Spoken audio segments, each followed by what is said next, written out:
Olá pessoal, boa tarde. A gente vai iniciar a nossa terceira aula e falaremos nessa terceira aula de conjuntos numéricos. A primeira unidade é conjuntos e conjuntos numéricos. A gente tratou de conjuntos na primeira aula, né?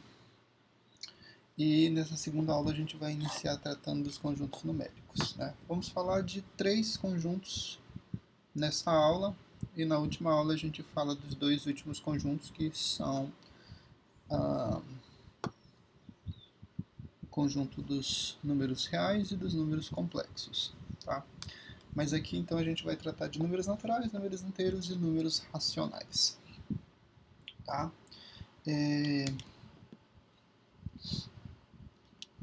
E aí então,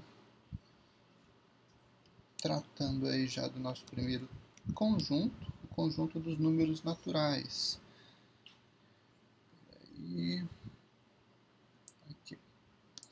O conjunto dos números naturais é o conjunto formado por todos os números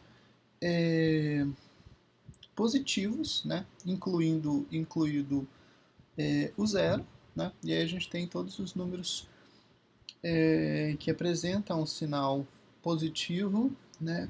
E fazendo uma distinção já de outros números, né?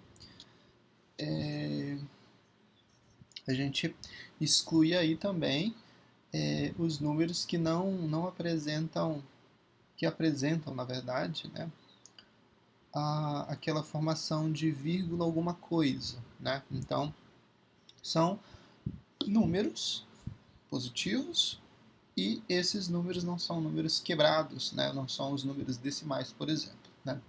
Os números decimais vão entrar em outro tipo de conjunto e os números, né, negativos já envolve um outro conjunto. Então, para os conjuntos dos números naturais, né, a gente está tratando aqui a partir do zero, incluído nesse conjunto como sendo natural, o 1, o 2, o 3, o 4, o 5 e assim sucessivamente. Tá? Todos eles positivos, números positivos. O símbolo usado para representar o conjunto dos naturais é esse N com uma barrinha aí que vocês estão vendo.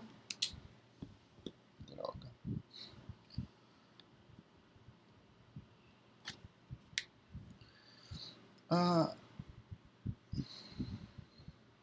Então a representação dos naturais ficou convencionada em ser representado dessa maneira, né? Conjuntos naturais.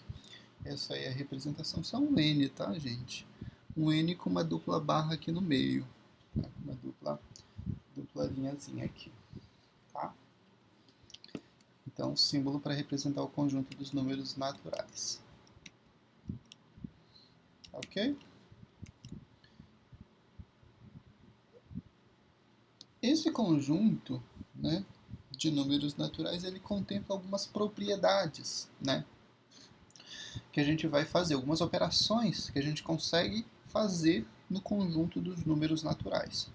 E observa que essas propriedades, né, eu não posso extrapolar o conjunto dos naturais, né? Para essa propriedade fazer sentido para esse conjunto, o resultado que eu vou obter ainda tem que satisfazer a condição de que o resultado seja um número natural. Então é com base nesse tópico, nesse ponto, que eu estou definindo então propriedades para o conjunto, tá? Para o conjunto dos naturais, né? E aí a gente tem algumas operações, que são as operações fundamentais de adição e multiplicação, né? E essas propriedades estão representadas aí na forma de a propriedade A1, que foi colocada aí, a propriedade associativa da adição, então tem relação com a propriedade da adição. Nesse caso, se eu tenho uma soma de 3 elementos pertencentes ao conjunto dos naturais, né, o A, o B e o C, e esses 3 elementos estão sendo somados, a propriedade associativa da adição diz o seguinte: eu somo primeiro o A mais B, depois incluo o C, ou eu consigo fazer o contrário, eu posso deixar o A de lado e fazer a operação de soma no final. o A no final. Então, aqui, ó, A mais B mais C é a mesma coisa que A mais B mais C. E aqui eu defino o que eu quero, qual operação inicial eu vou realizar aqui. Se é a soma de A mais B e depois somar com C, eu posso fazer isso. Ou eu posso começar com B mais C e no final faço a soma com C. O resultado para essa operação pertence ainda ao conjunto dos números naturais, né? O resultado.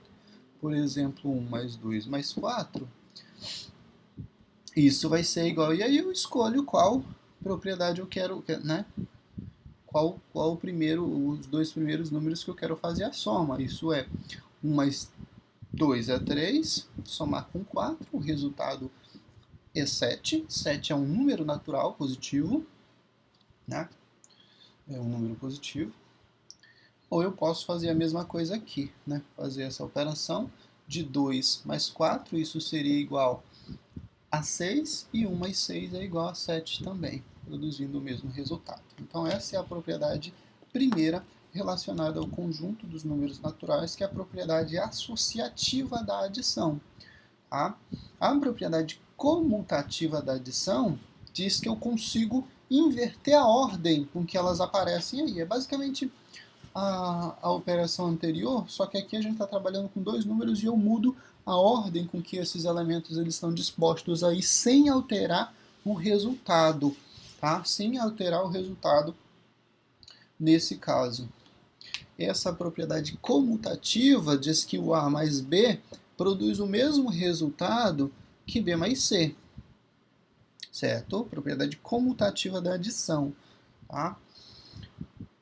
Aqui eu consigo, então, mudar a posição dos números e o resultado não vai ser alterado, né? 1 mais 3 é a mesma coisa que 3 mais 1. O resultado para isso é 4, né? Em ambos os lados dessa igualdade, ok? O que mais que a gente tem de propriedade? Assim, e o resultado, né, obviamente, para todas essas operações, eu tenho que ter, para que isso seja satisfeito, essas condições sejam satisfeitas, esses elementos A, B e C, todos eles têm que pertencer ao conjunto dos números naturais, para que eu consiga, então, definir essa propriedade, e o resultado dessa propriedade também pertencente ao conjunto dos números naturais. O elemento neutro da adição é o zero, né? Zero somado a qualquer elemento pertencente ao conjunto dos naturais vai ser sempre igual ao elemento. Então, zero não vai alterar o resultado em nada. Então, o elemento neutro da adição no conjunto dos números naturais é zero. Tá? Isso aí não precisa nem provar, né? Nem mostrar. Aí eu tenho a associativa da multiplicação, né? Baseado naquela mesma regrinha, naquele mesmo princípio da adição, né? Se eu tenho três elementos sendo multiplicados e esses três elementos eles pertencem ao conjunto dos números naturais, esse pontinho está representando multiplicação, tá? Eu consigo fazer a associação, né, inicial, multiplicar esse, depois multiplicar o resultado com esse, eu posso fazer o contrário, multiplicar aqui e depois multiplicar esse resultado com o que sobra de A. Né? Então essa é a propriedade associativa da multiplicação. Né? A gente tem a associativa da adição e também tem a associativa da multiplicação, correto? Mesmo sentido, 1 vezes 3 vezes 2, eu posso multiplicar aqui primeiro, 1 vezes 3 é 3, e o resultado multiplicar com o 2, que vai ser igual a 6. Eu posso fazer o contrário, eu posso multiplicar inicialmente o 3 e o 2, que é igual a 6, e multiplicar o resultado com 1, e o resultado ainda vai ser 6, certo? Então, propriedade associativa da multiplicação. A outra propriedade também relacionada à multiplicação, é a comutativa da multiplicação. Então, temos a associativa da multiplicação, associativa da adição. A gente tem comutativa da adição e comutativa da multiplicação. Basicamente é a mesma propriedade aqui também, né? Diz que A mais B vai produzir o mesmo resultado que B mais C, ou A vezes B vai produzir o mesmo resultado que B vezes A. Então, essa é a propriedade comutativa da multiplicação. Né? 2 vezes 4 é igual a 8 e 4 vezes 2 o resultado também é igual a 8. Tá? Então, eu consigo comutar, eu consigo mudar a posição dos elementos aqui nesse conjunto sem que o resultado seja afetado, né, de alguma forma. Ok? Continuando aí o elemento neutro da multiplicação. Então, o elemento neutro da adição é o 0 e o elemento neutro da multiplicação é o 1. Né? Isso vale para esse conjunto de números. E a última propriedade que a gente vai tratar em relação ao conjunto dos números naturais é a propriedade distributiva. Tá? A propriedade distributiva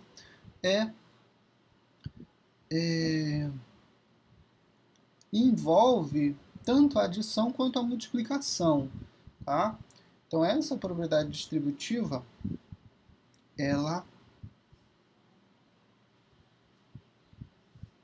vai envolver, deixa eu só colocar no quadro, a multiplicação de dois elementos que estão sendo somados. Né? E isso vai ser a multiplicação desse elemento com esse elemento aqui e a soma, né? Então essa é a propriedade distributiva. Eu vou multiplicar o A vezes o B mais A vezes C. E o resultado eu vou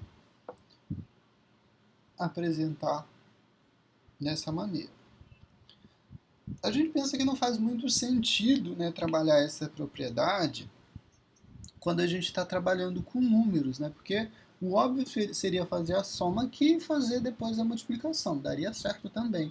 Só que nem sempre você conhece os elementos aqui. Quando você estiver trabalhando lá em cálculos mais complexos em que você não consegue, por exemplo, dizer quem é um desses dois elementos, né? Essa multiplicação ela vai ficar representada apenas. E aí então você vai ter que manter a propriedade distributiva aqui para indicar que houve a multiplicação entre os elementos, mesmo você não sabendo quem são esses elementos. Tá? Então, aplicando a propriedade aqui com valores numéricos, por exemplo, resultado seria a operação de 4 vezes 3, que é igual a 12, mais 4 vezes 1, que é 4. O resultado é 16. Eu conseguiria o mesmo resultado fazendo essa soma, né? 4 vezes 4 é igual a 16, né? Tem o mesmo resultado, mas essa propriedade faz mais sentido quando a gente desconhece, por exemplo, qual que é o valor de um desses elementos aqui. Então, a multiplicação ficaria representada, né? A multiplicação e a adição ficariam representadas dessa forma. Certo? Então, essa é a última propriedade relacionada ao conjunto dos números naturais e a propriedade distributiva. E na sequência, o que a gente tem? Assim, então, finaliza aí o conjunto dos números naturais, né? Bem simples, conjunto dos números positivos, incluído o zero nessa classe, que não são números decimais, são números absolutos aí, sem quebra, sem vírgula, né? E algumas propriedades que a gente viu. A gente viu propriedade associativa da adição, a gente viu a comutativa da adição, elemento neutro da adição, aí foi para a multiplicação. A multiplicação tem associativa, tem comutativa, tem elemento neutro. Né? E juntando as duas coisas, multiplicação e e adição, a gente cria uma terceira propriedade, que é uma terceira. Aqui já é a sétima propriedade, que é a propriedade distributiva, né? Em que eu vou ter que fazer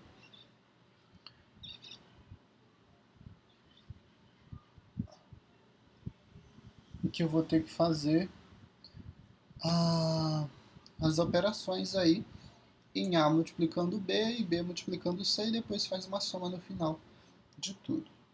Ok? Então essa é a última propriedade aí relacionada aos números naturais que a gente vai tratar aqui.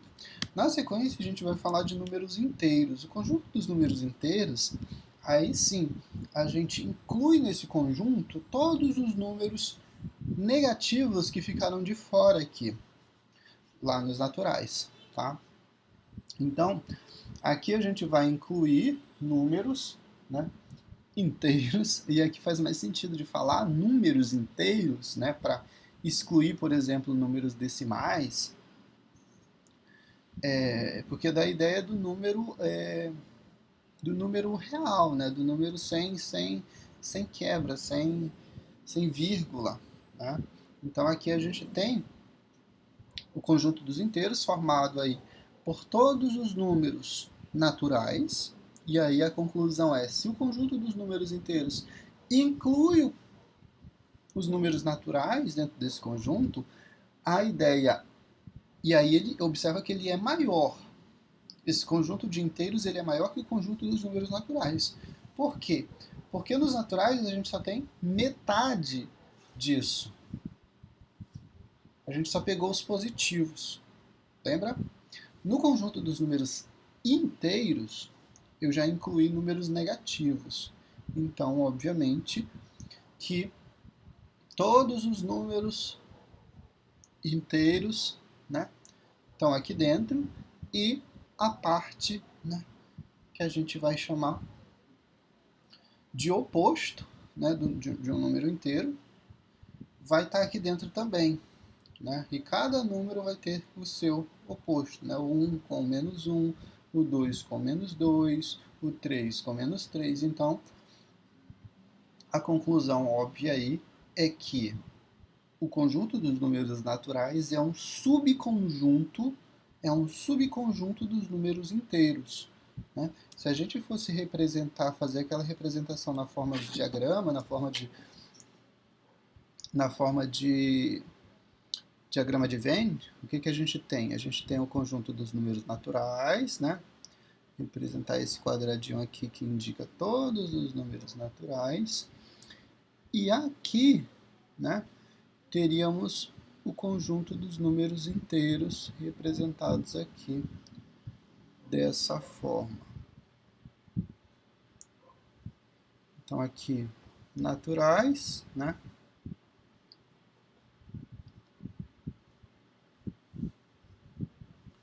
E aqui o conjunto dos números inteiros.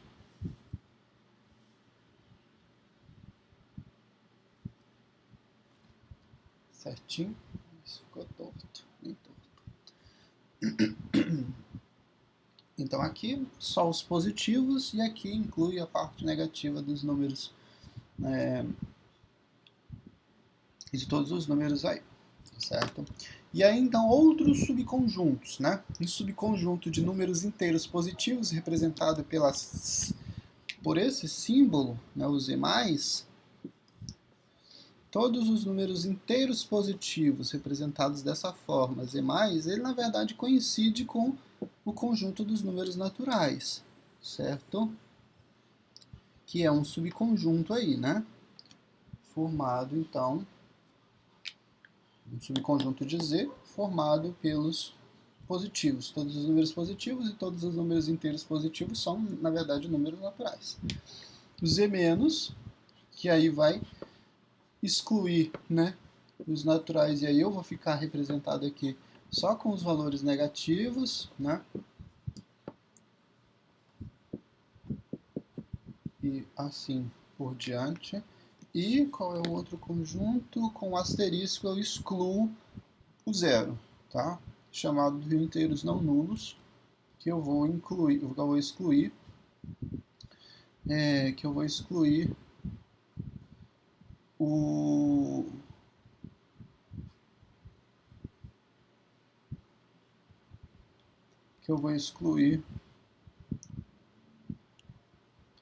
o zero desse conjunto e eu vou representar isso. Que droga, gente. Eu vou representar isso com um asterisco, tá? Então, é o conjunto de números inteiros em que eu faço a exclusão apenas do zero. Então, eu posso ter tanto negativo, né?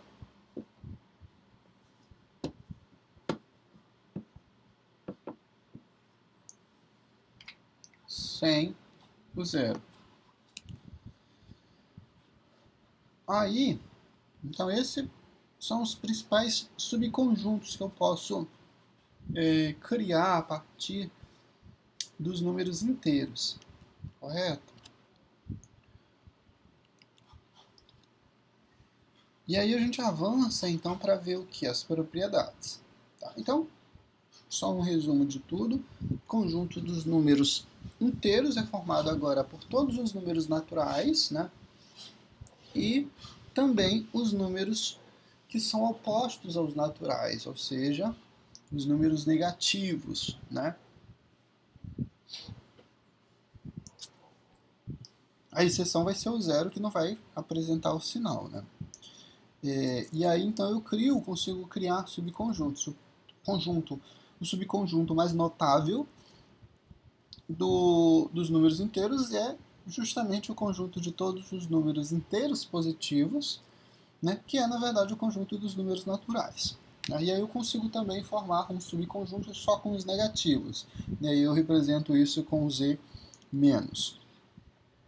E se eu excluir só o zero desse conjunto, eu vou ter um inteiro representado aí como o conjunto dos números inteiros de números não nulos, né? Excluir o zero e eu tenho então um número não nulo. Excluir o zero significa só o zero, só o número zero, e não necessariamente, por exemplo, excluir, por exemplo, 10, 20, 30, 40. Não estou excluindo esses números não, tá? Estou excluindo só o número zero, né? Só o elemento que é nulo em relação a esse conjunto, tá? Não estou excluindo o algarismo zero. Não estou dizendo que o zero não pode compor não pode ser um algarismo de outros números aí, né? Como por exemplo o 100, o 200, 1 milhão, tá? Não é isso. Estou tirando só o zero do início, né, da nossa... Eu acho que a gente vai tratar disso aqui. Não, a gente vai falar das operações. Mas eu estou pegando então só a origem da nossa reta de números inteiros. Na sequência a gente vai falar da reta dos inteiros. E aí as operações aqui, então, que a gente vai definir, elas fazem sentido para... São as mesmas operações que a gente viu lá em relação aos números naturais, né, que é a propriedade associativa da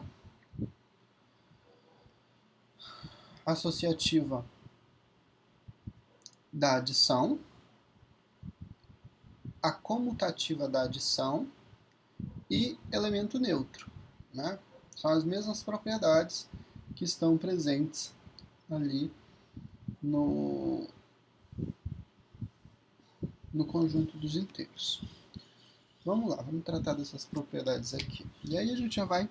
A primeira propriedade é a propriedade associativa. Eu tenho 3 números e esses 3 números eles estão sendo somados, né? E são números inteiros, né? Vamos pensar aqui no 4 mais menos 2 menos adição, né? mais menos 1, por exemplo. Então, a associativa da adição diz que eu posso fazer isso e depois eu posso juntar aqui esses números. E aqui, então, essa operação, eu tenho que fazer uma multiplicação entre os sinais e eu vou obter o resultado 4 menos 2 que vai produzir resultado igual a 2, um 2 positivo, né? Sinais diferentes, o vitral conserva o sinal do número maior, mais o menos 1.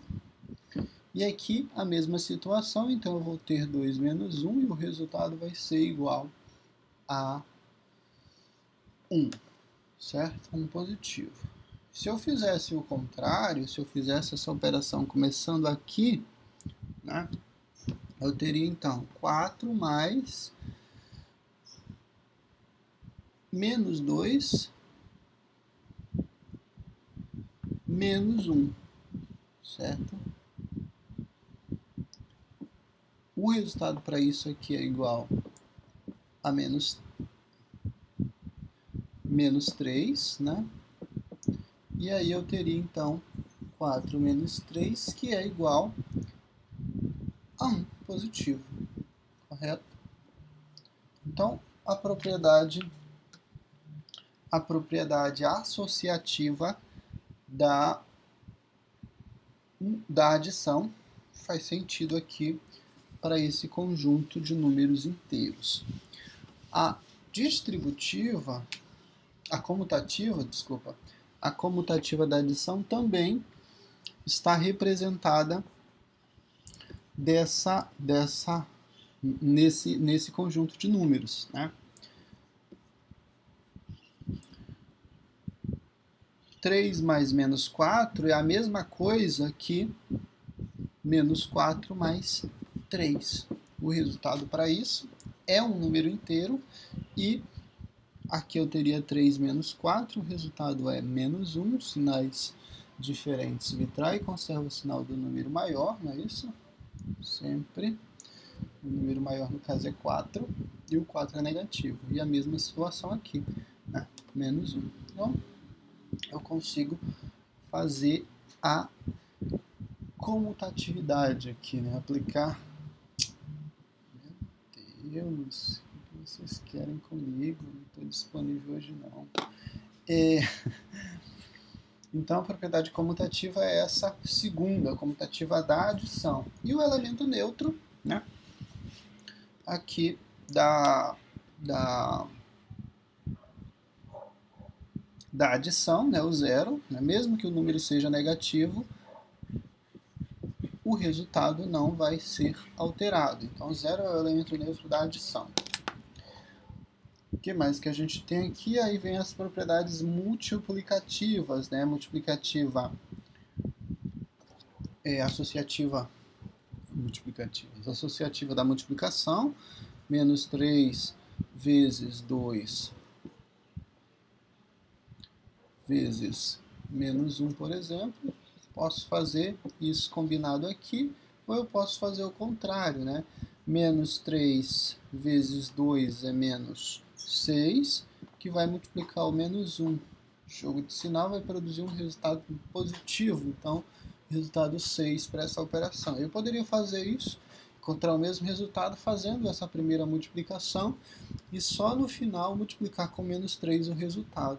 Aqui eu vou produzir resultado menos 2, né, para essa operação, e o resultado é menos e menos é mais, positivo, e o 3 vezes 2 é igual a 6. Também produz o mesmo resultado. Então, a propriedade associativa da multiplicação. A propriedade comutativa diz que 6 vezes 3 é a mesma coisa que 3 vezes menos 6. Jogo de sinal, né? Um é positivo, outro é negativo, então menos vezes mais é menos. Resultado, 6 vezes 3, 18. E aqui a mesma situação, mais vezes menos é menos, e 3 vezes 6 é 18 também, né? O mesmo resultado, então propriedade comutativa da multiplicação. O elemento neutro, menos 5 vezes 1 é igual a menos 5. Dois sinais de iguais. O elemento neutro da multiplicação é 1. E isso vale também para os números negativos, né? Faz todo sentido. E o resultado não é afetado. Então, 1 é o elemento neutro da multiplicação. A propriedade distributiva também vale aqui, tá? Para esse conjunto de números, propriedade distributiva é aquela em que eu tenho um número multiplicando uma operação com inteiros, né? Com 2 mais menos 1, vou colocar isso dessa forma. O resultado seria menos 10, que soma com menos 5 vezes menos 1 é mais, menos e menos é mais, né? 5 vezes 1, 5. Então, menos 10 mais 5, o resultado é menos 5. Ok?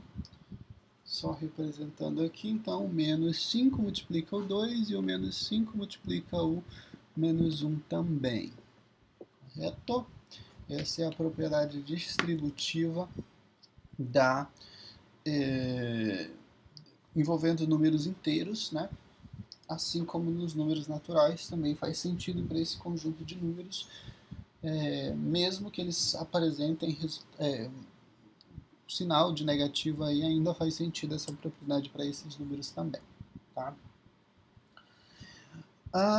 E aí apareceu uma oitava propriedade aqui, que é a propriedade dos números simétrico oposto para adição, tá? Que é justamente a característica que torna... Peraí, vocês não estão vendo, né? É a propriedade A4, que é simétrico oposto para adição. É justamente a característica que cria, que dá essa ideia de números opostos quando a gente tratava lá no início da nossa aula, né, que eu falava que cada um vai ter, né, sempre o número oposto, tá? Então, para todo A pertencente a Z, vai existir o menos A que também pertence a Z, ou seja, um número oposto. E aí o resultado dessa operação é sempre o valor zero, é sempre um resultado nulo, né? Porque esses dois valores são opostos e esses opostos eles vão ser nulos quando operados aí. Isso com a operação de adição apenas, tá? E aí isso vai ser nulo. Então você está pegando um oposto e somando, é um número e somando com seu oposto, o resultado vai ser igual a zero, né? Aqui é a mesma coisa que menos 5 mais 5. O resultado é igual a zero. Ou 7 mais menos 7. O resultado também é igual a zero. Certo?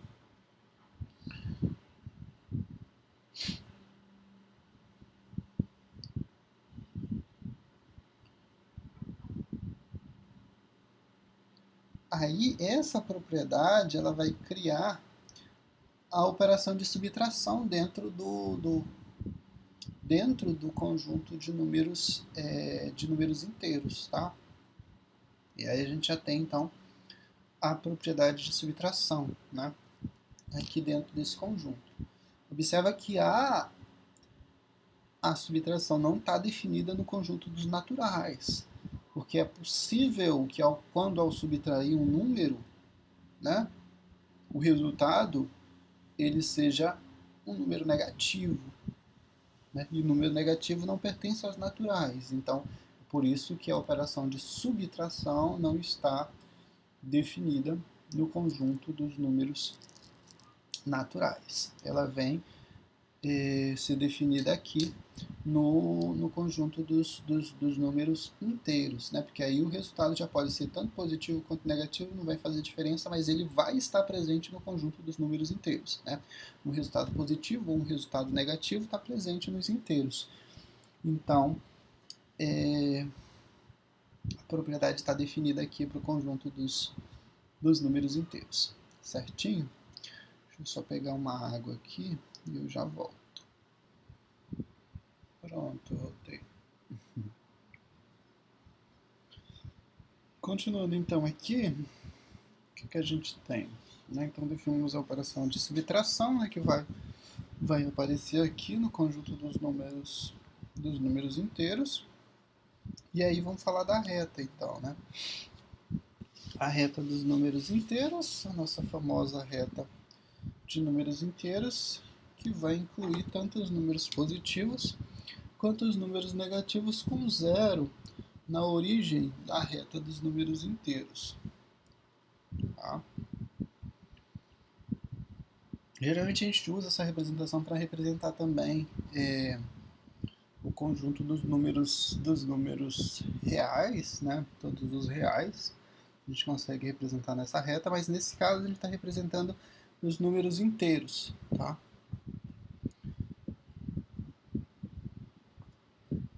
E aí, quando a gente estiver trabalhando com função, por exemplo, a gente vai conseguir representar nessa reta e também no plano cartesiano, que é um princípio de duas retas perpendiculares, né, de números reais, e lá a gente trabalha realmente com a reta dos números reais,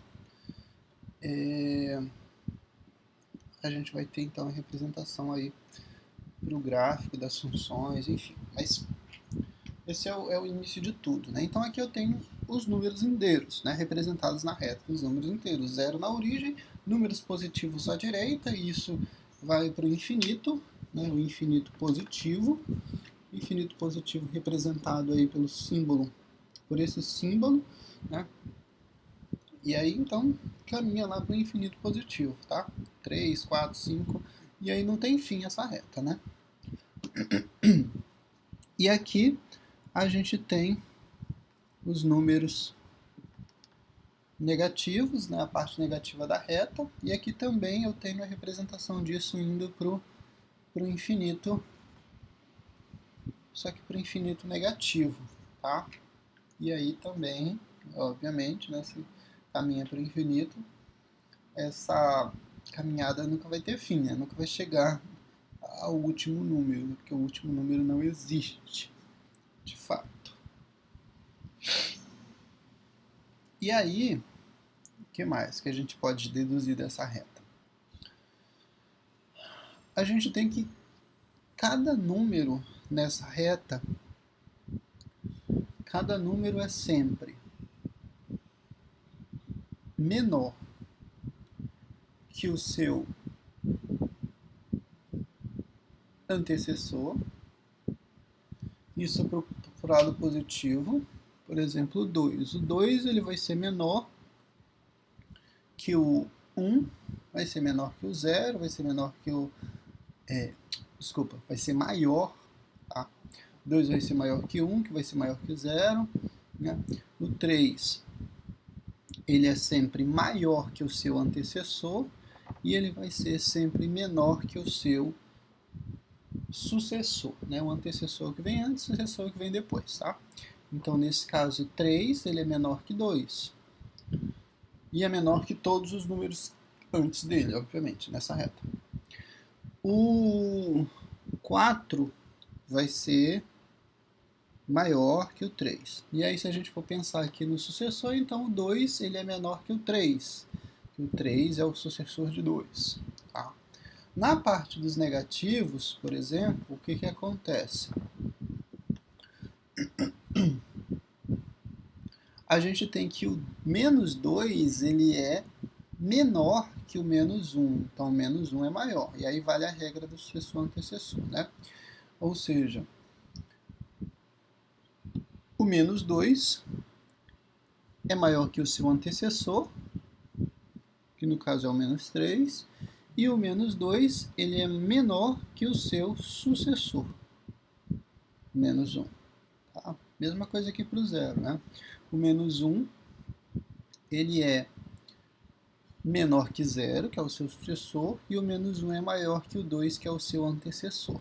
Tá? Então vale a regra também para a parte negativa desses números, ou seja, cada número nessa reta é sempre maior que o seu antecessor. Cada número nessa reta é sempre maior que o seu antecessor, né? Se eu estiver olhando para o menos 1, que é o antecessor de menos 1, menos 2. Então, o menos 1 é maior que menos 2. E ele é sempre menor que o seu sucessor. Né? Nesse caso, o menos 1 é menor que o 0. O sucessor é sempre maior. Certinho? O que mais que a gente pode falar dessa reta? Deixa eu ver se eu coloquei mais alguma informação relevante aqui. Os números inteiros podem ser representados sobre uma reta orientada, no sentido sobre a reta, estabelecemos a origem, número positivo e os números inteiros, né? Naturais, certo. Então, essas são as representações.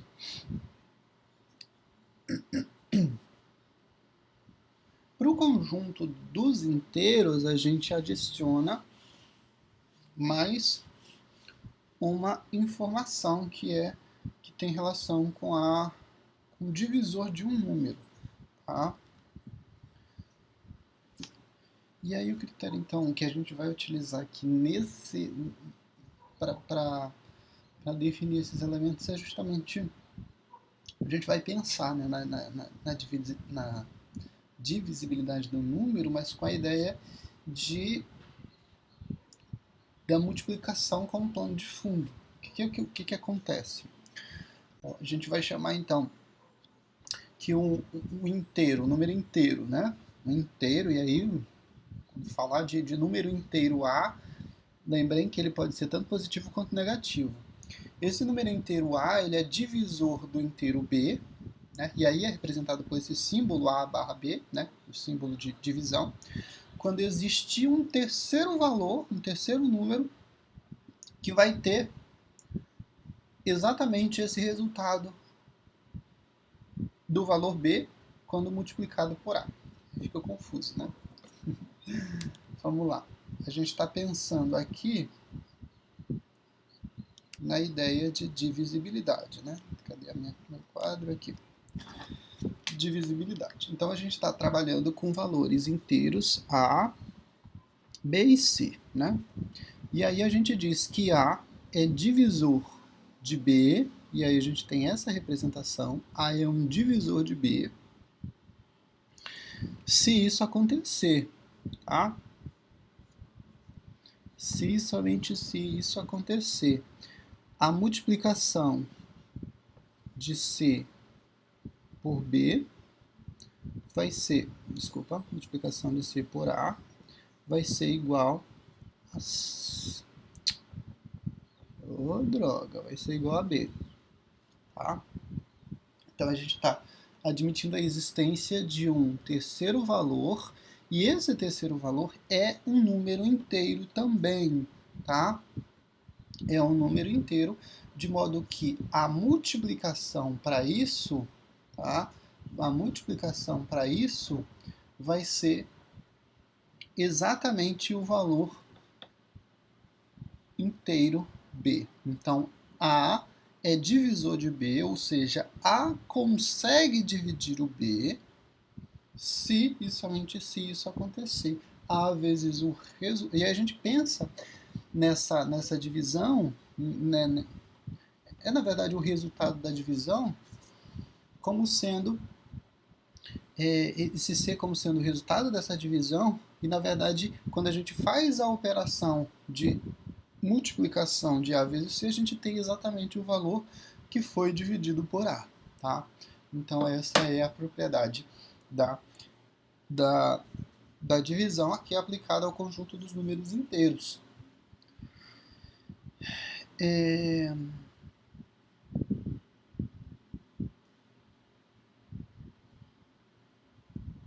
E aí então, a regrinha aqui, deixa eu colocar aqui no quadro.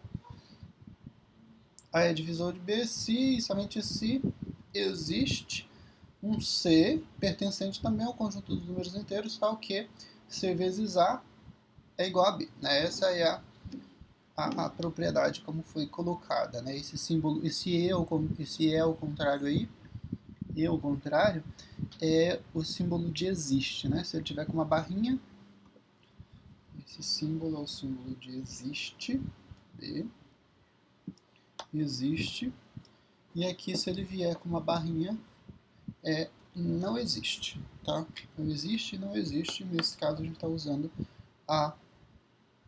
o símbolo de existência, né? Então, existe um valor C, também inteiro. Observe que o C pertence ao conjunto dos números inteiros, tá? E aí, nesse caso, nesse critério de divisibilidade, a gente está trabalhando com divisões exatas apenas, tá?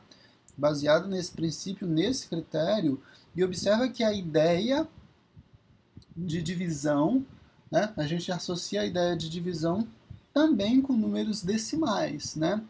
As divisões não exatas vão produzir números decimais, por exemplo, né? E esses números decimais, eles vão pertencer a outro conjunto. Então, aqui no conjunto dos números inteiros, o resultado dessas divisões, e aí para eu ter um divisor de um número, né, isso vai ter que ser exatamente igual. Exatamente igual não. Vai ter um resultado pertencente ao conjunto dos números inteiros ainda, tanto positivo quanto negativo, mas pertence ao conjunto dos números inteiros. E aí os exemplos, né?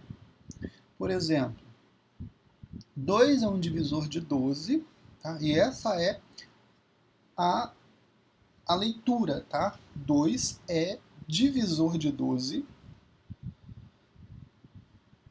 E a gente não está tratando da fração, tá? Aqui a gente não fala de fração, certo? Aqui a gente não tem a ideia de fração. Aqui a leitura é 2 é divisor de 12. Por quê? Existe o número 6, que ao multiplicar por 2, o resultado é 12. Certo? O 3 é divisor de menos 18, por quê? Porque existe o menos 6, que ao multiplicar com 3, o resultado é igual a menos 18, certo? O menos 5 é divisor de 20, porque menos 5 vezes 4 vai produzir o resultado igual a 20, tá? E aí a gente, então, acrescenta essas informações aí a mais no conjunto dos números inteiros. Obviamente, todas as operações relacionadas aos divisores, eu estou produzindo valores inteiros. E a ideia é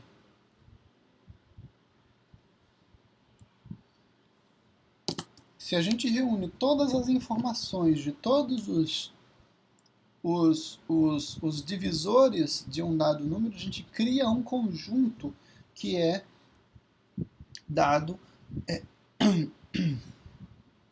que é chamado aí, né, representado, na verdade, como D, se for divisor,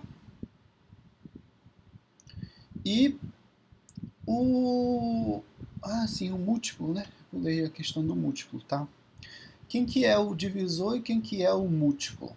Tá. Quando A for divisor de B, dizemos que B é divisível por A. E aí vem as ideias. E B vai ser múltiplo de A. Então a gente está tratando aqui de A e B. E a ideia do divisor é que B, e eu não estou mostrando isso, né, para vocês.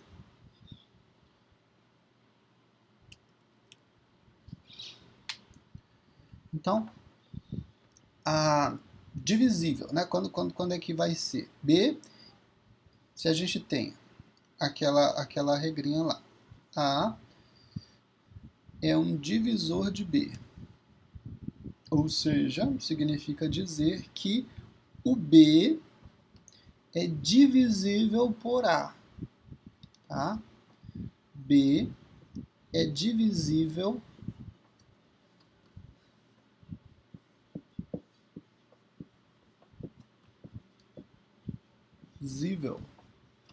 por A. Essa representação aqui indica, mais uma vez, indica que A é um divisor de B. Se isso acontece, se A é um divisor de B, significa que B é divisível por A. Então, eu estou dividindo B por A. Tá? A é divisor de B e B é divisível por A. Se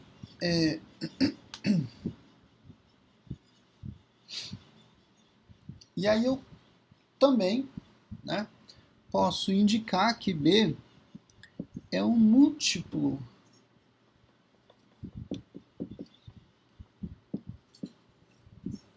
aqui apareceu um ar, né? Mas é A. E B é múltiplo de A. Múltiplo tem acento no U. B é um múltiplo de A.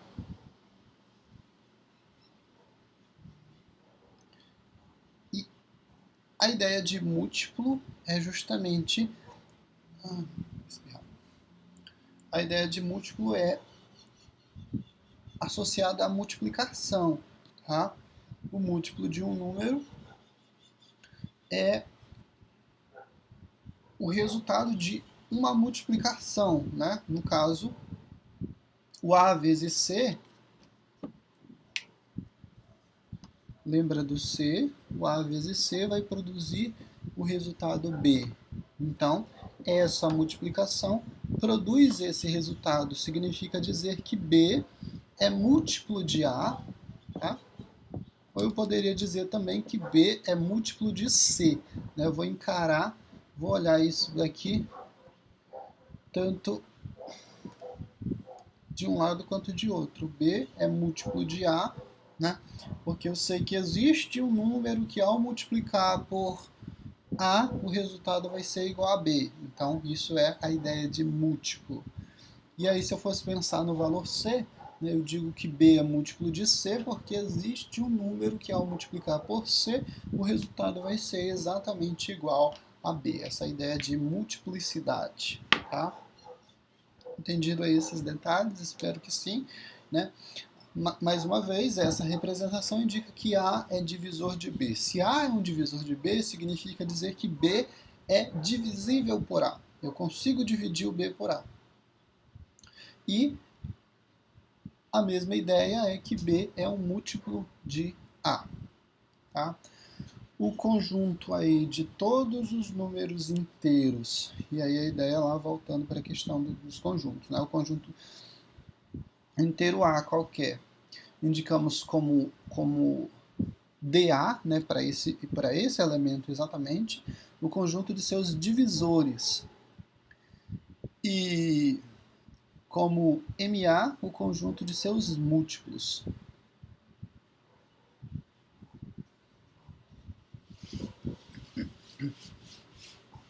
E aí eu coloquei exemplos, né? Os divisores, por exemplo, de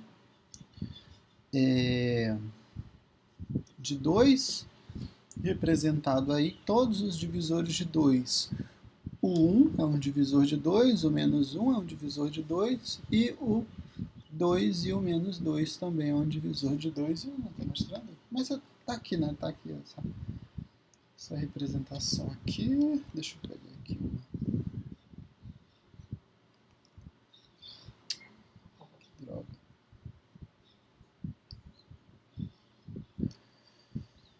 Então aqui, divisor de 2. Divisor de 2 são todos esses valores que foram colocados aí. O 1, o menos 1, 2 e o menos 2. São todos os divisores, e aí a gente entende tanto a parte negativa quanto a parte positiva. Quem são os múltiplos, né, de 2? E os múltiplos, eles vão ser infinitos aí também para esse conjunto, porque a ideia é pegar o número, né, o número 2, e ir multiplicando, né, por outros números e obtendo o resultado. Né? Nesse caso, se a gente for fazer isso para todos os números, a gente vai ter aí infinitos múltiplos para esse conjunto aqui, né? Os múltiplos de 2, né? Então todos os números pares aqui, e incluindo zero, porque se eu for multiplicar 2 vezes zero, o resultado é zero. Os divisores de menos 3, aí nesse caso eu tenho 1, o menos 1, o 3 e o menos 3. os múltiplos de menos 3, eu vou ter aqui, né? Múltiplos de menos 3. 0, o menos o positivo e o negativo para o 3, o positivo e o negativo também para o 6, o 9. Então aqui, números que aumentam a cada 3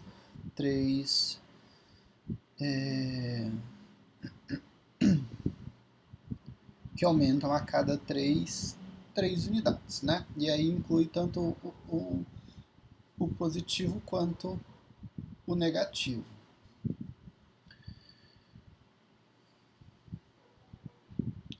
O conjunto de todos os divisores de zero é exatamente o conjunto dos números inteiros. Quem são os divisores de zero? Quem que pode dividir o zero? Essa é a representação de zero, né, divisores de zero, e aí foi representado como sendo o próprio conjunto dos números inteiros. Isso porque, senhores, o zero pode ser dividido por qualquer número. E o resultado, observe que a gente não está expressando ali naquele conjunto o resultado da divisão, tá? A gente não está expressando naquele conjunto ali o resultado da divisão.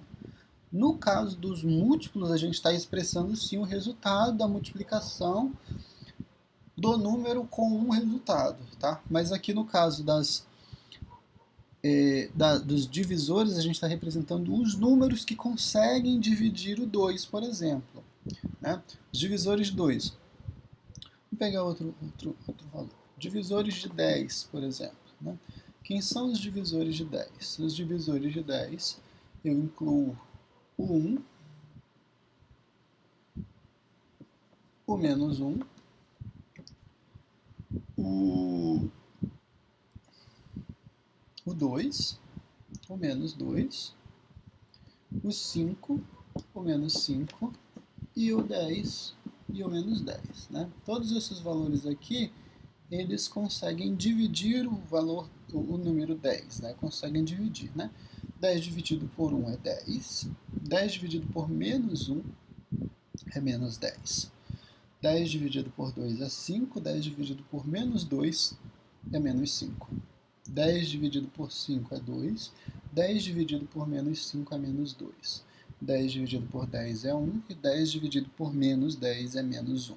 Tá? Então todos produzem resultados e esses resultados são números inteiros, né? E obviamente pertencem ao conjunto dos números inteiros. Então todos os divisores de 10, certo? E aqui as representações são dos números que conseguem dividir o 10, certo? Então aqui eu estou representando todos os números que conseguem dividir o zero. Todos os números que conseguem dividir o zero, que é, na verdade, o próprio conjunto dos números inteiros. Isso porque nessa representação eu teria, por exemplo, indicando aqui, né, todos os valores, vou pegar aqui reticências, vou pegar o menos 1, 0, o 1, 2, reticência. Só para indicar o conjunto Z de outra maneira. Se eu dividir 0 por menos 1, o resultado é 0. Se eu dividir o 0 por 0, aqui na verdade não pode. Esse aqui não pode. O 0 dividido por 1 é igual a 0. 0 dividido por 2 é 0. Tá? Continua dando 0, né? Infinitamente.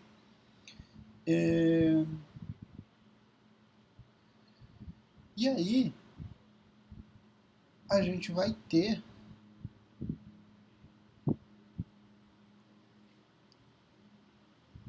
o próprio... Mas aí eu excluiria, é porque eu não vou poder dividir o 0 por 0. Isso é uma indefinição. Então eu vou colocar um asterisco aqui, tá? Contradizer o livro, e vou colocar uns asterisco aqui, que é na verdade os inteiros mais excluído o valor nulo, tá? Que aí senão eu ficaria com a indefinição, 0 dividido por 0. O que mais que a gente tem aqui? Vai falar de números primos, tá? Dentro dessa classe de divisores e múltiplos de um número, a ideia de múltiplo, vou só reforçar aqui mais uma vez.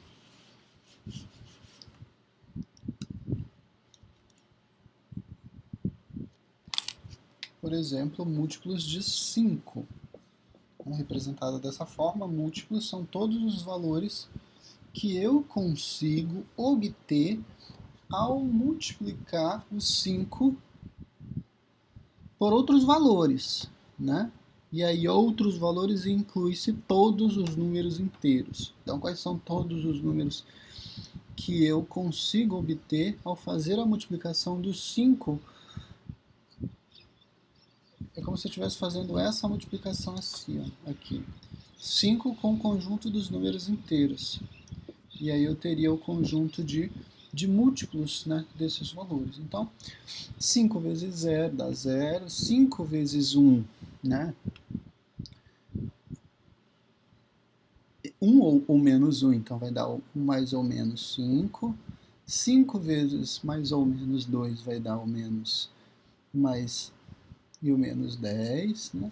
E assim sucessivamente. Aqui a gente vai ter o mais ou menos 15, né? E vai embora, né?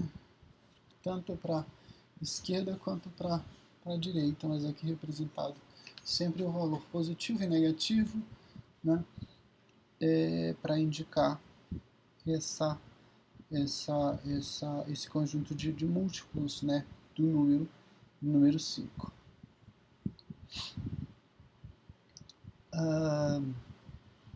E aí também dentro desse critério de números que são divisores e que são múltiplos, a gente vai introduzir um outro conceito, que é a questão dos números primos, né? E os números primos, eles são, na verdade, um conjunto à parte de divisores de um número que vai obedecer à seguinte característica. Se a gente está dizendo que tem um número inteiro P, né? Um número inteiro P, e aí esse inteiro ele vai ser chamado de primo, se ele for diferente de 0, diferente de 1 e de menos 1, tá? Diferente de 0, de 1 e de menos 1, assume essas três características, diferente de 0, diferente de menos 1 e diferente de 1, e os únicos divisores permitidos aqui nesse conjunto é o 1 positivo e o menos 1, tá? E o número P e o menos P. Ou seja, se a gente pegar aqui, por exemplo, o número 7, quem que é o conjunto de divisores para o número 7? O conjunto de divisores, o 1 e o menos 1 fazem parte desse conjunto, e o próprio 7 e o menos 7 são as únicas outras duas opções que vão ser divisores do próprio 7. Tá? Então, o 7 é um número primo porque obedece àquelas características todas. Tá? O número P vai ser primo se ele for diferente de 0, se ele for diferente de 1 e de menos 1, e se ele tiver essa característica. Os divisores de P vão ser o 1, o menos 1, e o P e o menos P. Né? Então, exatamente 7 é um número primo, porque ele é diferente de 0, diferente de 1 e é diferente de menos 1. Ok? Os únicos divisores possíveis, além do 1 e do menos 1, é o próprio número. Tá? O próprio número e o seu oposto, né? No caso, o 7 e o menos 7. Ok?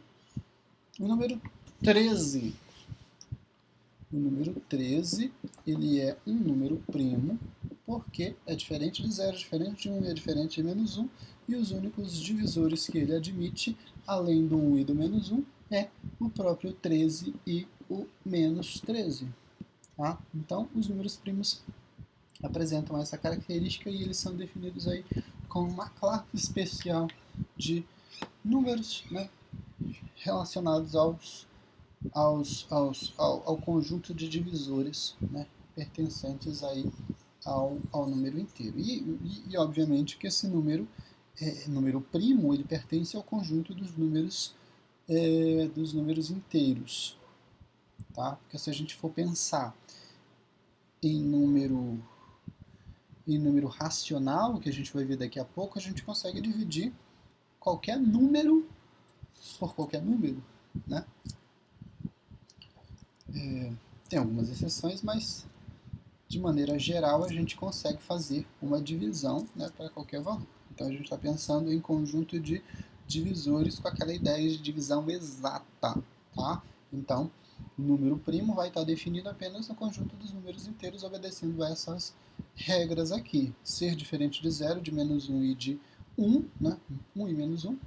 E os únicos outros divisores que ele admite seriam o próprio número e o oposto dele, certo?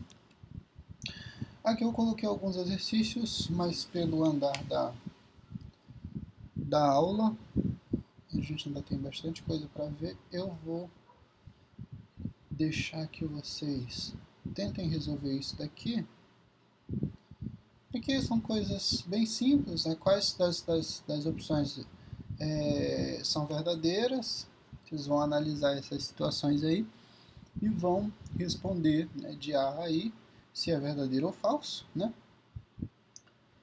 Baseado no que a gente já viu aqui.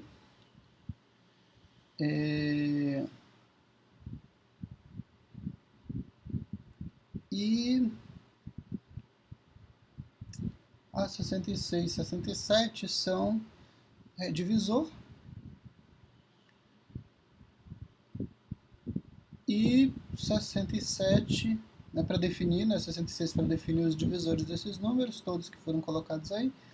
Um pouquinho trabalhoso, mas vocês conseguem.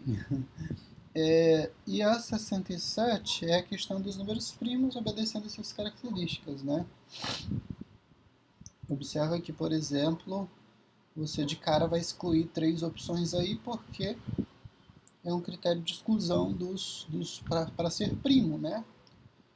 Vai excluir o 0, vai excluir o 1 e vai excluir o menos 1. Tá? E o que mais? E aí depois verifica se o número divide por mais alguém além dele próprio. E aí fecha o exercício. Se tiverem dúvidas em relação a essas questões, depois vocês podem me mandar mensagem, podem procurar o monitor de vocês também, tá? Se ele não puder ajudar vocês, me procurem também, ou se quiserem me procurar direto também, sem problemas. Aí vem a questão do conjunto dos números racionais, né? O conjunto dos números racionais ele foi criado justamente porque a gente não consegue definir, né, o inverso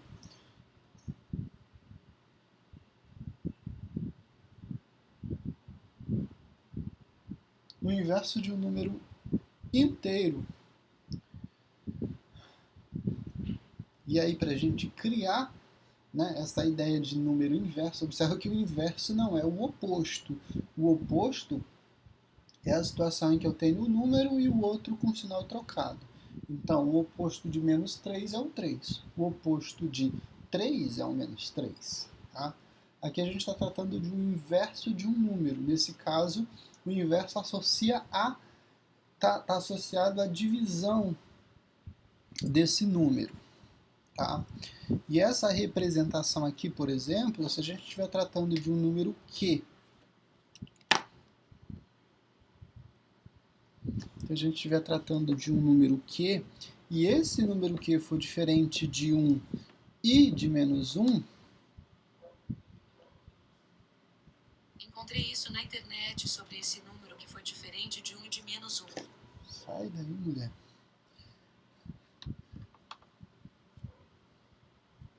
O que é diferente de 1 e menos 1? A representação do inverso, né, de Q é justamente 1 sobre Q. E isso aqui, ele não faz parte, né, do conjunto dos números inteiros, né? Porque observa que se o Q ele é diferente de 1 e menos 1, significa que ele, né?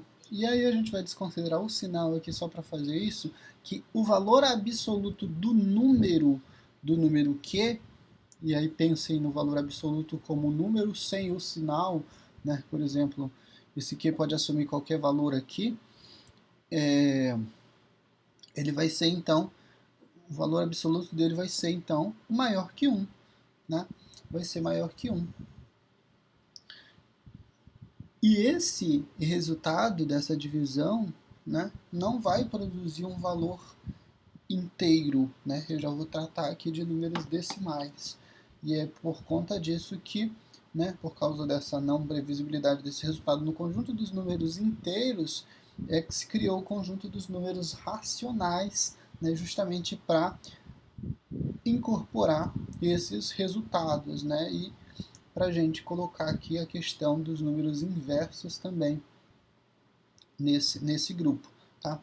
Conjunto Q, representado aí pelo símbolo, né? O conjunto Q. O conjunto Q, representado aí pelo símbolo dos números racionais, né? Que é o Q com duas barrinhas laterais ali também, como a gente faz para Z e para menos Z. Para Z, no conjunto dos inteiros e dos naturais, desculpa. Para Z e para N.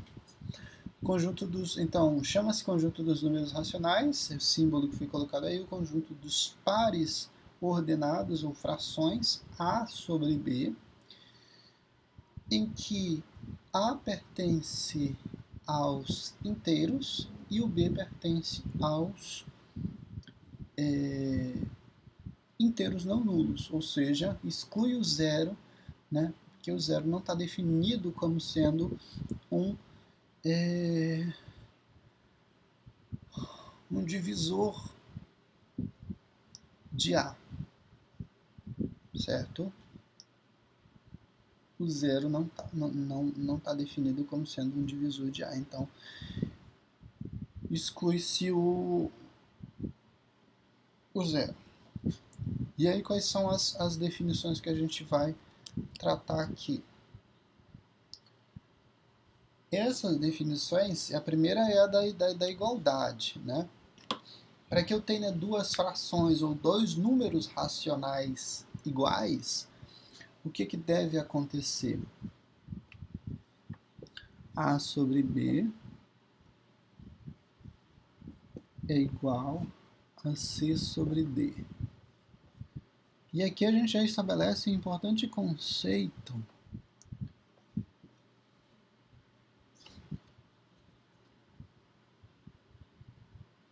né, que a gente utiliza bastante em matemática, que é a multiplicação, né, dos tais meios pelos extremos.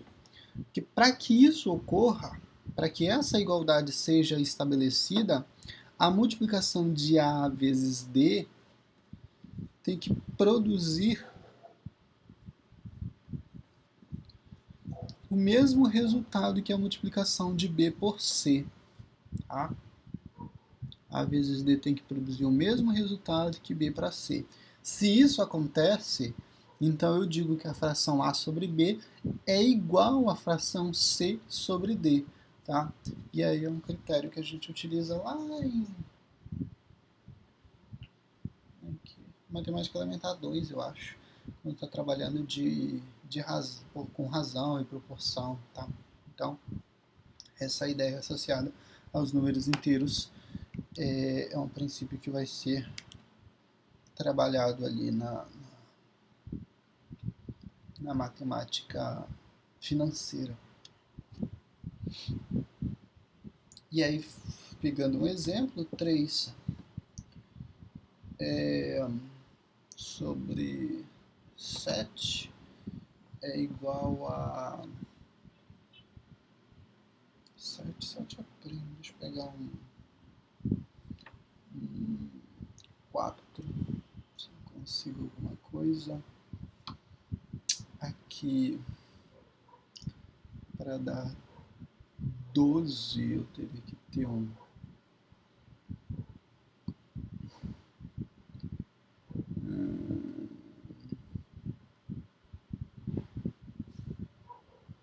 Deixa eu pensar num exemplo aqui.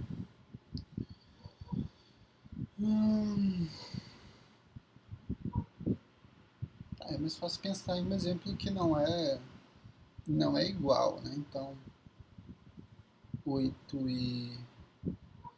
dá 32 e 8 vezes 6 dá 18, por exemplo.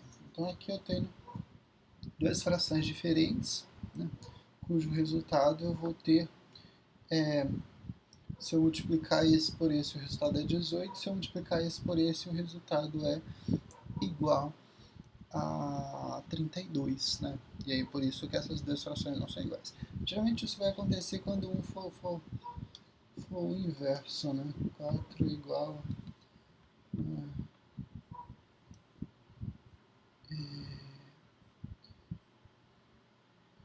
nem pelo inverso. 4 vai dar 16 e o outro vai dar 9. 3 quartos. Bom, fazer múltiplos de meio.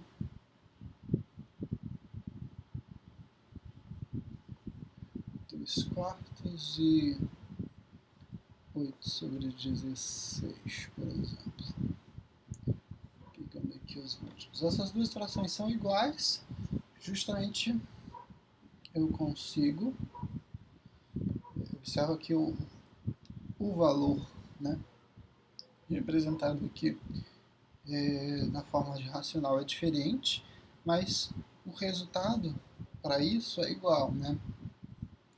2 vezes 16, como é que eu sei disso? 2 vezes 16 é igual a 32, 4 vezes 8 é igual a 32. Então, eu tenho essa propriedade estabelecida aqui, multiplicação do meio pelos extremos, meio pelos extremos sendo iguais, os resultados são iguais. Tá? E aí, se você for pensar, 2 sobre 4 é a mesma coisa que meio, e 8 sobre 16 também é a mesma coisa que meio, ou 0,5, né, em ambos os casos. Então, as duas frações produzindo resultados iguais, embora a forma com que os números foram colocados aí sejam diferentes, né? Os algarismos, vamos dizer assim, os algarismos envolvidos na representação desse número racional seja diferente, né? 2 e 4 na primeira fração e 8 e 16 na segunda fração. O outro critério, outra característica é envolvendo a operação de adição. Tá?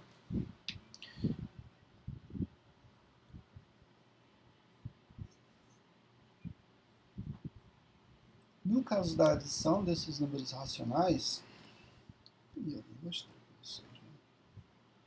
a adição de A mais B, de A sobre B mais C sobre D, vai assumir essa característica que a gente vai já estabelecer aqui, que é de se buscar não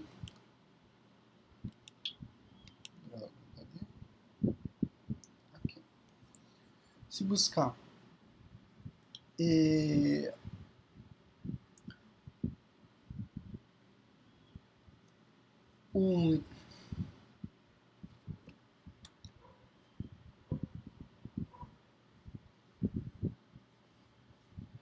um múltiplo que seja comum, o menor múltiplo que seja comum tanto ao B quanto ao C, é o chamado MMC, né? MMC entre B e D. Geralmente, se esses dois valores eles são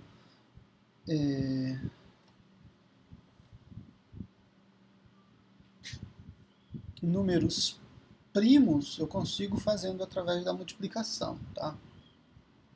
Multiplicando o B e o D, mas aqui a ideia é buscar o MMC, B e D. E aí o que acontece? O B vai dividir, o BD vai ser dividido por B e o resultado multiplicado por A. Então, BD dividido por B vai cortar o B, né? Ou a divisão, né, de B por B é igual a 1, sobra D. E D multiplica o A. Ou seja, A vezes D, mais o mesmo critério aqui. B vezes D dividido por D, D dividido por D é igual a 1, sobra o B. C vezes B é a representação da multiplicação que vai ficar definida aqui. Então, uma operação com números inteiros, né, operação de adição, isso vale também para subtração, né? Se for, e aí observa que essa fração que pode ser tanto positiva quanto negativa e a propriedade vai ser, essa propriedade aí vai ser mantida, tá? Se eu tenho, por exemplo, a fração 2/3 mais 3/5, 4/5. O MMC aqui entre 3 e 5 é 15, né? Ambos os números são primos. 15 dividido por 3 é 5. 5 vezes 2 é 10. 15 dividido por 5 é 3. 3 vezes 4 é 12. E aí, então, 10 mais 12 é igual a 22. 22 dividido por 15 seria o resultado dessa operação. Tá? Na sequência, a gente tem a multiplicação. A multiplicação é bem simples também. É até mais simples que a adição, né? No caso da multiplicação, multiplica numerador com numerador e denominador com denominador. Então, aqui é A vezes C, que é AC, dividido por BD. Simples assim. No nosso caso, 2/3 vezes 4/5, o resultado seria igual a 2 vezes 4 é igual a 8 e 3 vezes 5, que é igual a 15. Certo? Então esse é o resultado aí para essa operação de multiplicação. Então são essas as três propriedades aí relacionadas essas características relacionadas aos números racionais, tá? E aí os subconjuntos que a gente consegue criar também em relação aos racionais, né? É aquele mesmo critério, né? Conjunto, subconjunto dos racionais não negativos, né? Ou seja, os positivos, e o conjunto dos racionais não positivos, ou seja, os negativos. E os racionais não nulos, que aí exclui todo, né? Exclui só o zero para esse conjunto. E aí, observando aquele critério lá, né, as retas, né, a gente está tratando agora com valores que eu consigo um resultado que é um número decimal. Né? Se eu for dividir, por exemplo, se eu for fazer a divisão de 1 por 2, né, observa que dentro dos números inteiros essa divisão não estaria estabelecida. Tá? Isso porque o número 1 é menor que o número 2. Né? E aí o resultado não seria um número inteiro. Mas a gente não está mais tratando de número inteiro, a gente está tratando de número racional. E essa divisão aí é perfeitamente possível no conjunto dos números racionais. Tá? O resultado para ela é 0,5. Onde localiza o 0,5 na reta? Né? Naquela reta de números. Então, o 0, o 1 positivo e o 0,5 aqui. Ó, tá? A mesma coisa aqui, negativo e o menos 0,5 localizado aqui na reta também. Tá? E aí daqui você percebe o seguinte. Aí uma outra característica, se eu tivesse, por exemplo, 2 dividido por 1, o que ia acontecer? O resultado para isso seria igual a, a 2, né? 2, observa que a forma com que eu expressei, com que eu representei esse número é a forma de um número racional, a forma de uma fração. Mas o resultado para ele, o resultado que eu obtive, foi exatamente um número inteiro igual a 2, né? Tá aqui o inteiro 2. E aí a conclusão disso.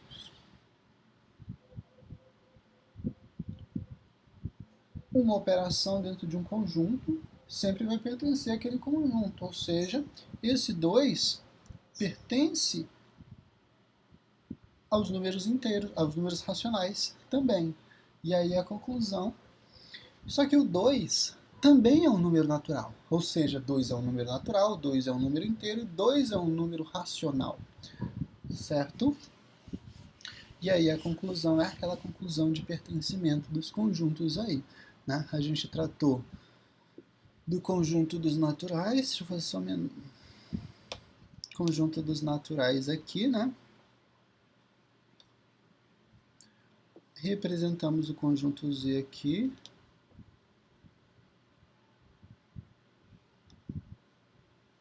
E agora a ideia de um conjunto mais abrangente que envolve todos esses outros elementos, que é o conjunto Q, que é o conjunto dos números, o conjunto dos números racionais. Certinho? Então, subconjuntos. Quem são os subconjuntos dos racionais? Os naturais é um subconjunto do conjunto dos números racionais. Os números inteiros é, na verdade, um subconjunto dos números racionais. Tá? Então, essa é a ideia de representação aí dos conjuntos que a gente está tratando aqui hoje.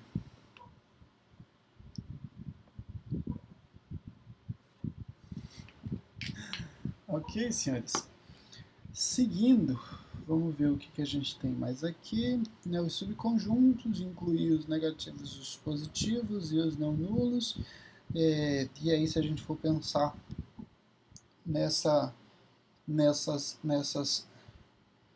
representações, o conjunto dos não negativos, mas aqui nesse caso não coincide exatamente com ah, com os naturais, justamente porque eu posso ter um número decimal que não seja negativo, por exemplo, 0,5. 0,5 é só não negativo, mas ele é um número decimal, e decimal não está nem presente no conjunto dos inteiros nem no conjunto dos racionais. Tá? Da mesma forma, aqui para o conjunto dos números negativos. Né? Se eu estivesse trabalhando com menos 0,3, por exemplo, menos 0,3 satisfaria a condição de ter o sinal, né, de menos, que representa um conjunto, que representa, né, uma parte do conjunto dos números inteiros, mas esse número quebrado, esse número decimal, não satisfaz a condição de pertencimento ao conjunto dos inteiros. Né? Tá? Então ele é, na verdade, um subconjunto de Z, mas não assume essa. De Q, mas não assume essa característica de ser, nesses casos aqui, nem de ser os naturais e nem de ser os inteiros. Tá? As nossas representações aí, o A e o B. A é numerador e o B é denominador. Tá? Nada de novo aqui. E se A e B são primos entre si,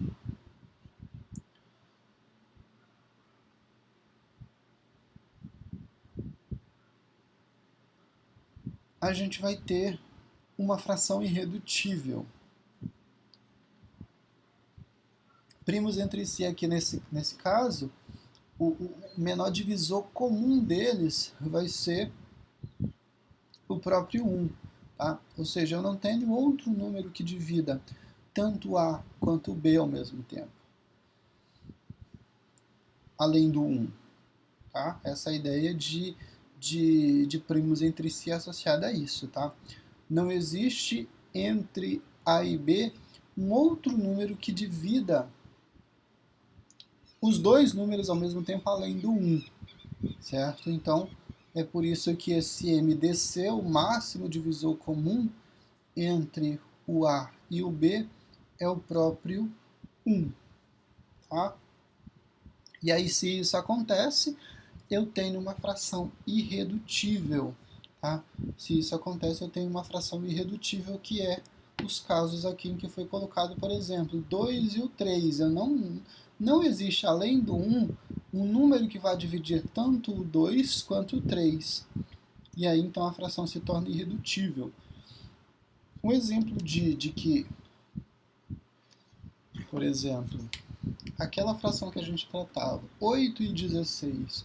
8 e 16 não é uma fração irredutível. Eu consigo fazer a redução dessa fração justamente porque existe número que divide tanto o 8 e o 16 ao mesmo tempo.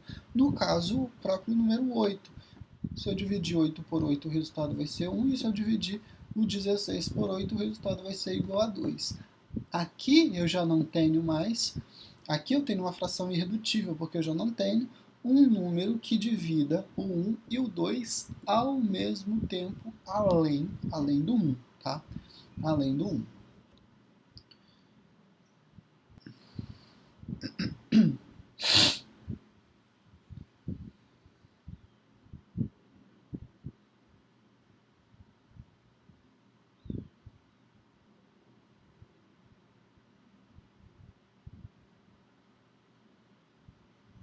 O que mais?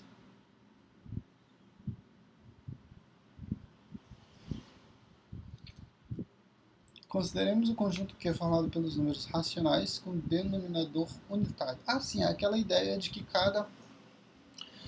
que o conjunto dos números inteiros pertence ao conjunto dos números aos números racionais. Isso se a gente for reescrever qualquer número racional com denominador 1, né? Qualquer número racional com denominador 1, na verdade eu vou ter que isso é o próprio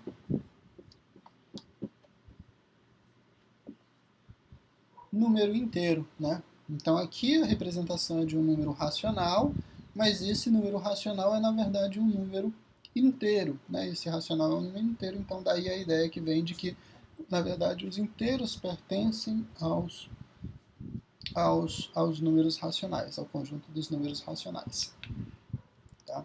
E aí, como foi colocado aqui nessa, né, notação matemática,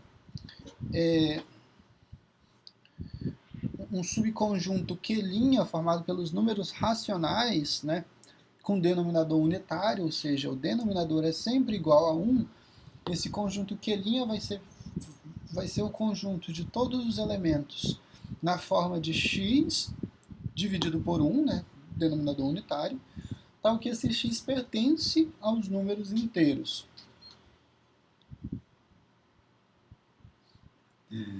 X pertence aos números inteiros. Então aqui a gente vai ter exatamente essa situação, né?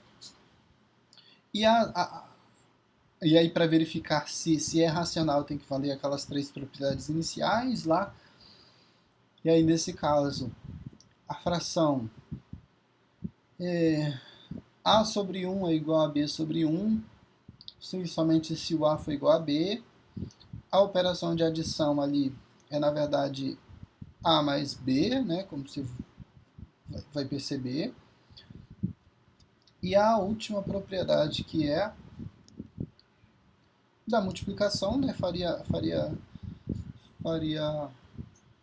a mesma ideia de que A vezes, né, A1 vezes A sobre 1 vezes b sobre 1 é a mesma coisa que a vezes b, né? Isso porque 1 vezes 1 é igual a 1 e o denominador aí seria, né, igual. E aí, então, a conclusão disso é que esse subconjunto Q, na verdade, pertence. Esse subconjunto Q, ou Q' que a gente está definindo, é, na verdade, o conjunto dos números inteiros, né? Em que a gente vai excluir,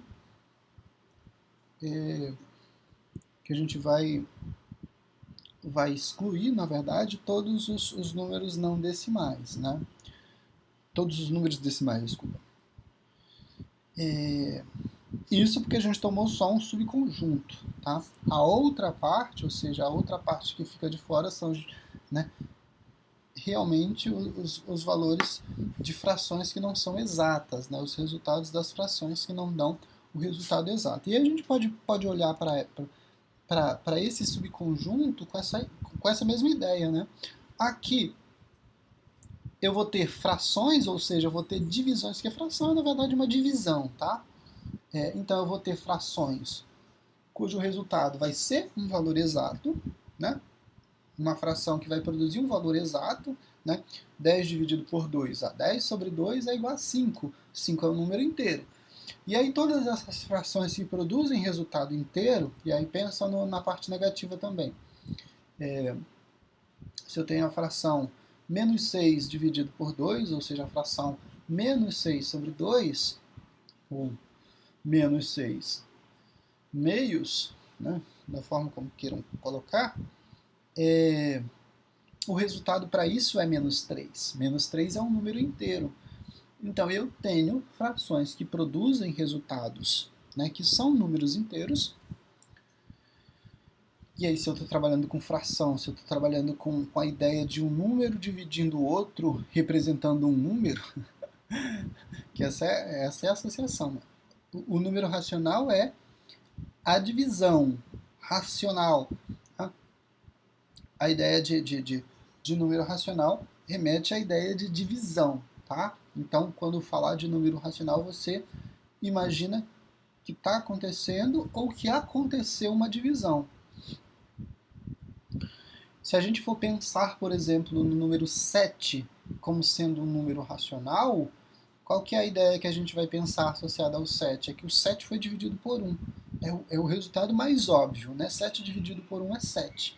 Ou a gente pode pensar nesse 7 como sendo o quê? 49 dividido por 7. 49 dividido por 7 é 7. Então a gente pode, né, olhar para o 7 como sendo a fração 49 sobre 7. A gente pode olhar para o 7 como sendo a fração 7 sobre 1. Tá? São várias maneiras de representar um único número. Mas o que eu estava falando, já até me perdi aqui na ideia inicial, né? Fui trazendo exemplos. Sim, se você pensar,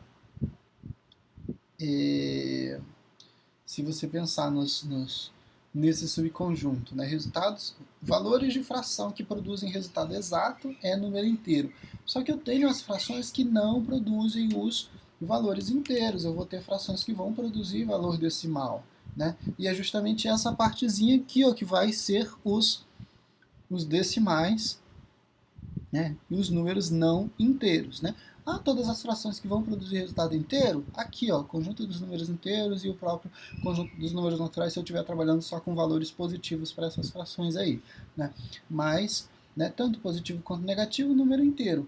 A parte que não é exata, a parte da divisão que não é exata, a divisão 7 sobre 4, o 5 sobre 2, né? Não é exato, vai produzir um resultado 2,5. 2,5 não é mais um número inteiro, é um número que apresenta um valor decimal aqui, um valor após a vírgula. Então isso não é inteiro. E aonde que a gente coloca esse número 2,5? A gente coloca exatamente aqui, no conjunto dos números, na parte não inteira do conjunto dos números racionais.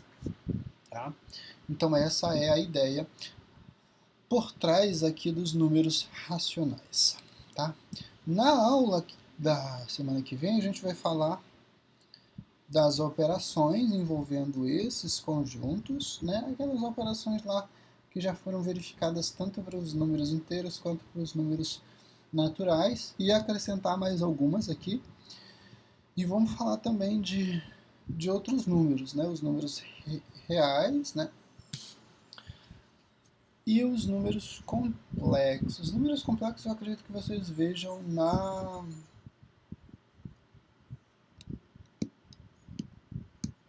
matemática elementar 1. Acho que sim. Mas enfim, né? Na próxima aula a gente já segue aí. Vamos falar também de dízima periódica. E como que a gente faz essa transformação aí de um número real para um número real. Um número fracionário para um número decimal e vice-versa, né? Decimal para número fracionário, fazendo o processo de volta. Ok? Então, na próxima aula a gente continua a tratar desse tema.